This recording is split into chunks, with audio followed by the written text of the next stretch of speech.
if I asked you to describe your prototypical quarterback, like what do you think the prototype looks like?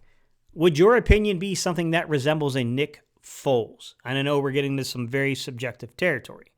However, would it be a guy that's like 6'5", 243 pounds, 34.25-inch arm reach, and 10.63-inch hands? Very tall frame, solidly well-built frame at 240 pounds, long extremities, long arms, and huge hands, and had an absolute rocket launcher for an arm.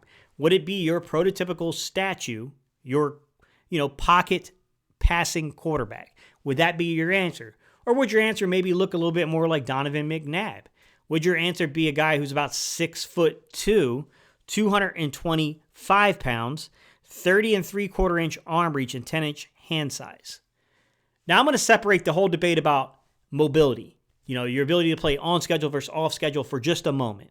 And I just want to focus in on the measurements and kind of some scouting tips here and how people look at this.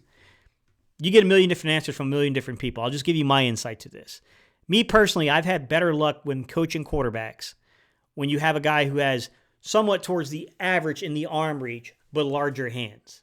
You might ask, why is that? The hand size thing's a little easier to explain, guys. I mean, you're more so concerned about the ability for the guy to get a grip on the football and gain velocity, especially when you're dealing with inclement weather. I still think that that's a little bit of a nuanced argument, and I've seen guys have smaller hands absolutely zip the football, but that's why they say that. Now, you might be confused, like, Gate, what is the thing with arm reach? Like, why are you looking for average? Because that's very, what is average to begin with, and what does that mean?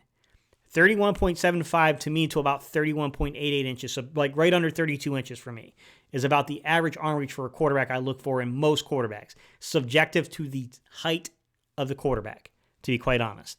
So I look at those numbers, and you were to ask me who is the prototype, I would probably lean more towards Donovan McNabb. I want a guy who has got somewhat average arm reach with larger hands, so that way I can get him into the proper, from that proper ball carriage into that proper, what they call arm slot, what they call the vertical L, so that way I can get the proper mechanics, throwing mechanics behind the player.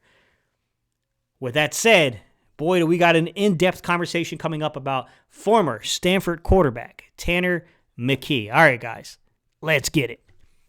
What's up, Cerebral Football fans? My name is Steven Hyder. This is Gate City Sports Channel. So let me start off by saying this, guys. I know this is probably a really strange conversation to get into if you're just not really into scouting and stuff like that. And I just want to lay this over by telling you this. Forget everything about arm size and arm reach and all that stuff because, yes, those things can cause issues with the arm mechanics, the throwing motion. However, truth be told, listen to Coach Reed. Andy said it best when he was talking about early during his tenure in Kansas City when he first left Philadelphia and they went and got Alex Smith. He talked about why he chose Alex Smith, and the thing he said is that the responsibility of the quarterback, bar none, is to get the offense into a rhythm. It's about getting your drops, getting your steps correctly, reading the defense and the leverage of corners correctly, and then getting the ball out of your hands. So, yes, we're going to talk a little bit about arm measurement. We're going to talk about all those things, but just know I can give you an exception for every rule. Arm reach, hand size, I can give you pretty much an exception no matter where you look. There's always an exception to this stuff. All right, guys. With that said, Tanner McKee. Why did I start this whole subject off by talking about Tanner McKee? Let's go into his measurements. We are talking about a 6'6", 230-pound quarterback. He probably gives you a little bit of some vibes of the Nick Foles, right? The Carson Wentz's. 6'5", 6'6" guys that are up above 230 pounds, right? I mean, these guys have the proper size. Although I will say Carson, coming out of college, we know the knee injury and stuff like that kind of derailed him a little bit, but Carson was a little bit more of a lateral mover than these dudes are. He was way more athletically gifted, but nonetheless, the prototypical size element is what I'm talking about here. However, now let's get into some of the deeper things about who this guy is as a prospect. Let's get into the arm reach and the hand size. Arm reach. His arm reach was 32.88 inches and 9.38-inch hand size. Significantly smaller than both Carson Wentz and very much smaller than Nick Foles. Now, this is what I will say. If you just looked at NFL averages, you would look at that 32.88-inch arm reach, and you would say to yourself, that's on the upper end here, man. Carson Wentz-esque, 33 and a quarter, right? Nick Foles-esque, 34 and a quarter.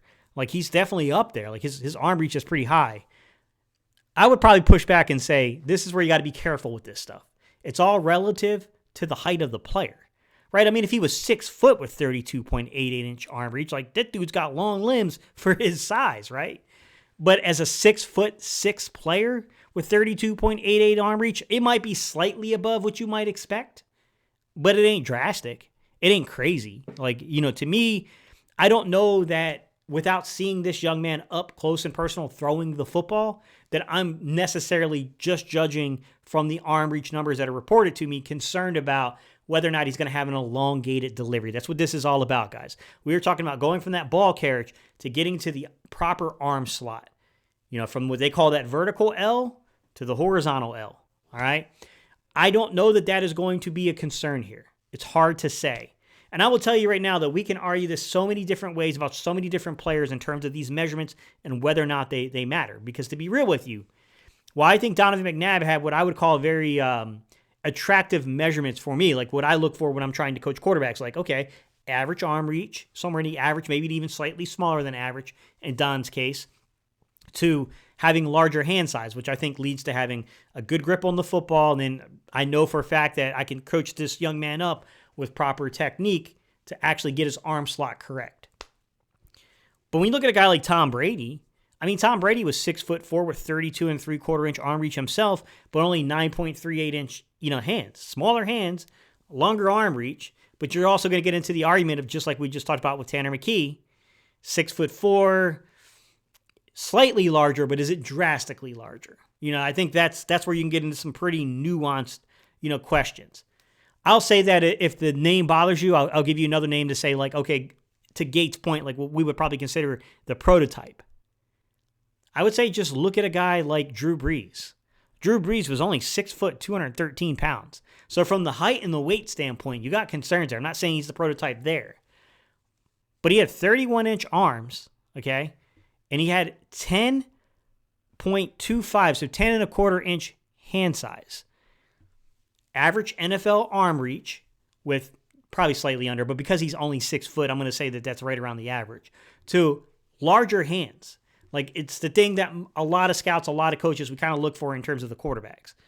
So when you get to Tanner McKee, this is a tough decision, man, because you're talking about a really tall guy who on the average basis of the NFL has a lot shorter hands, especially for a guy his size, but they'll say he has a longer arm reach, but I would probably push back and say, but for his size, is it that long? You know what I'm saying? Like, for his size, though, like, is not, you can't apples to apples everything. Like, this dude is significantly larger than Drew Brees. This guy is significantly larger than Kenny Pickett.